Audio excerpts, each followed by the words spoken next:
Hey folks, David Stewart here. Toy Story 4 is an excellent example of the decrease in quality that happens when a corporately owned franchise enters the milking phase. Now, if you're not familiar with my 5 phases of corporate IP ownership, here's a really quick primer. You have creation, where you create a new product. You have explosion, which is usually the first sequel, and all the things that come out of that really make a franchise popular and cement it as something that is noticeable and part of culture. Then you have the milking phase, which is what I think Toy Story 4 is in. That's where the corporation is looking to extract all of the value of the investment it created in the first couple of movies. It's trying to capitalize on that. It's trying to get people to continue to view something based on the quality of the original entries of a series. Then you have death, which is where the public becomes generally uninterested in an IP and it goes on life support. And then you have reboot, which will hopefully take you back to the milking phase where you can extract more value. So Toy Story 4 is what I believe is definitely in the milking phase of this cycle. And there's a couple of hallmarks to this phase.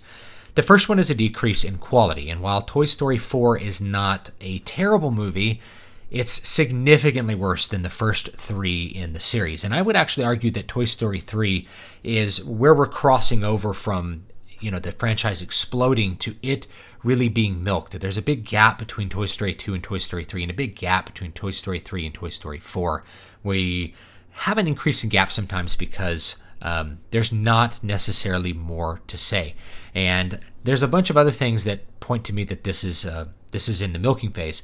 One of the other hallmarks of the milking phase is that you have a lot of creative professionals involved in the production basically being missing from the sequels. This is particularly true with writers, and you can see this with, say, series on network TV. The writers are the first people to leave, and once the writers leave, you'll notice that the quality of the show goes down because the stories are the heart of what you're actually doing. Actors tend to be the last people replaced because they're the most noticeable thing to be gone. Most people are not looking at their writing credits to see if their favorite screenwriter was still involved. Now, with Toy Story 4, you still have John Lasseter involved. You still have Andrew Stanton as credited as writing the screenplay, but you also have 8 or 9 other people involved with the story, writing the story of Toy Story 4.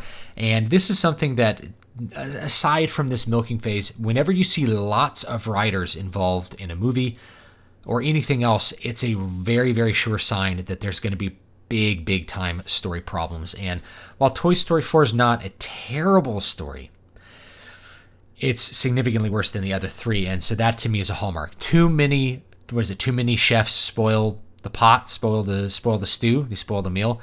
I think that's kind of what you have going on here. Too many people giving creative input, trying to put something into the movie that will have an impact and will kind of serve what they want for it. It ends up creating a non-unified product. Whereas if you have one person who's doing the entire thing, it's very unified in tone. Or maybe a couple of people, a screenwriting team of 2 people, like Fran Walsh and Peter Jackson, and making something. It tends to have a much more unified feel than if you have lots of people. You can see that in The Hobbit, by the way.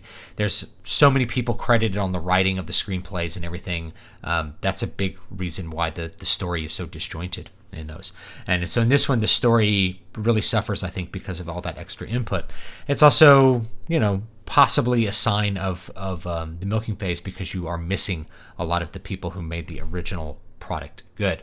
So the story of Toy Story 4 is really where all the problems are. So I'm going to skip a lot of the aesthetic kind of analysis and just really focus on how this relates to it being milked here.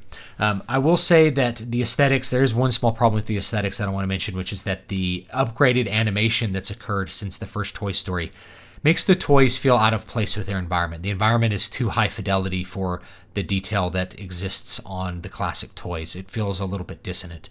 Likewise, the music is way less present than it is in previous movies. Now, Randy Newman is credited as writing the music, but I don't know if they reused his music. They have a reuse of You Got a Friend in Me. There's no original songs. It seems like maybe a phoned in project for him. The music quality is definitely a big step down compared to the previous 3 in the series as well. But the story is where you're really going to notice it. So the first problem really is in the fact that this is an unnecessary sequel. And it's an unnecessary sequel pretty much across the board. I can't think of a single thing that this movie does or delivers that hadn't already been explored and done in the previous 3 movies better and to a more satisfying resolution. And in fact, because they're retreading that ground, what ended up happening is they ended up inverting a lot of the motivations and personalities of these established characters. This is something you really don't want to do in a franchise. You don't want to drastically alter the character traits of long-established characters, especially when it comes to inverting them, turning a heroic character into a pathetic character, which is what they do with Buzz Lightyear, for example. You don't really want to do that with a franchise. It doesn't feel good to people who are fans, and it also just kind of reeks of bad writing, and that's a big problem with this. So the main theme that's explored here, there's a couple of themes, and some of them are rather disturbing as I get into them. So the main theme has already been explored before in 3 movies, which is the first movie, Woody is not getting played with anymore because Buzz, the new toy, shows up, and Woody is jealous and has to resolve that jealousy for the good of Andy and has to actually develop a friendship with this toy that he views as competition. In this movie, you have Woody's not really being played with by this new girl. He's not really being played with her, and so this creates some feelings of abandonment or uselessness. That's already kind of been explored.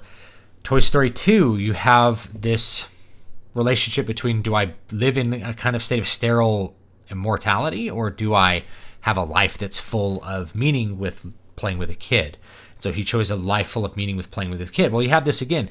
Should I go be a lost toy, or should I have this life of meaning with this kid who, maybe doesn't care about me that much, but I really care about her? He chooses the opposite. So according to his previous lessons, he now inverts all of his motivations. He inverts his personality. He inverts his mortal character to end up abandoning this little girl. Now, obviously, that's a spoiler, but guess what? There's going to be more spoilers as we go. So that's the first one that gets there. And then Toy Story 3, we have the same, another variation of that same theme. All the toys are basically abandoned. Andy doesn't play with him at all. Do they go live in a daycare where they'll get played with by kids who don't care about them? Or do they, what do they do? And so or do they stay with the kid who doesn't really care about them? And then the end result was they end up with a new home with a kid who does care about them. So that's a satisfying resolution. There's really nothing else to do after that third movie. The toys were where they needed to be. We had explored thoroughly a lot of these themes of abandonment, finding one's own way. What else are you going to do? So Toy Story 4 has those same things but inverts them. So we run into Bo Peep by coincidence. That's also a hallmark of bad writing, is a heavy reliance on coincidence. There's multiple coincidences that line up for the story to exist. We have to, by coincidence, run into Bo Peep. By coincidence, we run into Buzz later as he's trying to find them. By coincidence, a lot of things happen by coincidence. You're allowed to have one coincidence, I think, in a story, one big one. And after that, you're really just kind of having convenient coincidences. And one of the ways that you could tell a coincidence is two characters who've been apart for years randomly run into each other. That's a coincidence. That can happen. But if they run into each other multiple times and there's multiple past people running into it randomly, then you know that the coincidences are just, they're the kind of, it's kind of like divine fate, but not really, right? It's there for the convenience of the story writers to get the gang back together. So that's the main thing. So Woody basically does the opposite of what he's done in all 3 movies. He comes to an opposite conclusion. I guess because of his attraction to Bo Peep, he has a romantic interest in this other toy, Bo Peep. So rather than adhering to his moral standards, he chooses love, which is I guess a kind of a new theme, but it feels weird in the setting of Toy Story, where toys are obviously not sexual beings. So the idea of abandoning one's responsibilities in order to find love doesn't really fit the universe as it's been established, and it frankly is a little bit weird. Now, it's actually kind of disturbing right from the get-go to have this idea of sentient or sapient toys that experience thoughts and emotions and have desires. It's actually kind of deeply disturbing, considering toys are objects that get thrown away. And exploring the depths of those emotions can be kind of weird, like it was in Toy Story 3. In this case, it's also very weird, but in a more uncanny way, because we're layering and we're putting a layer of sexual attraction onto them, which has never been there It's been there a little bit with Buzz and Jesse, but in this case where he's like full on abandoning what he does in order to have the attraction based or sexual companionship of this other toy.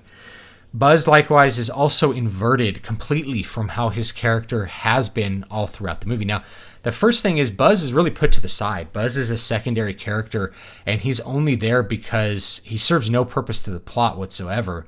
And he's only there because he's a very established and loved character, so they have scenes with him in it. He initiates nothing in the plot. He solves nothing about the plot. And indeed, they even take away his own volition. He's completely clueless. He's a bad leader, which is totally different from how he was in previous movies. He was at the equal level of a leader as Woody. He was looked up to by the other toys.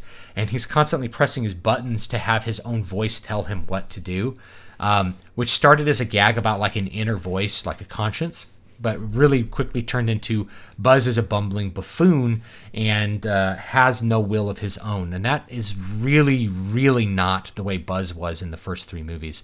It's kind of like a Luke Skywalker from Last Jedi moment to watch Buzz do that. At the same time, Woody with Bo Peep constantly emasculates him as well. Constantly shows him to be a buffoon, constantly shows him to be physically incapable of doing what she does. And it's kind of like there's like this girl power theme with her all the way through the movie, but it's always at Woody's expense. Woody's always wrong. He's always incapable of doing the right thing. He's always making the wrong decision. And she is constantly castigating him for acting in an honorable way. Everybody wants the toys to not act in an honorable way, and then they don't. And so that's the resolution of the story, is that they don't act according to their system of honor that they've had in the first couple of movies, first three movies. So that's also annoying to me as well.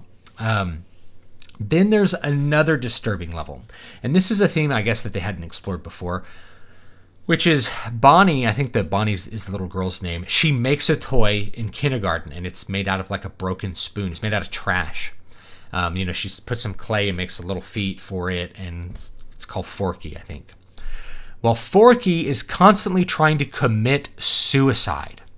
So you have a children's toy. First of all, you make a toy out of trash. He's constantly trying to throw himself in the trash.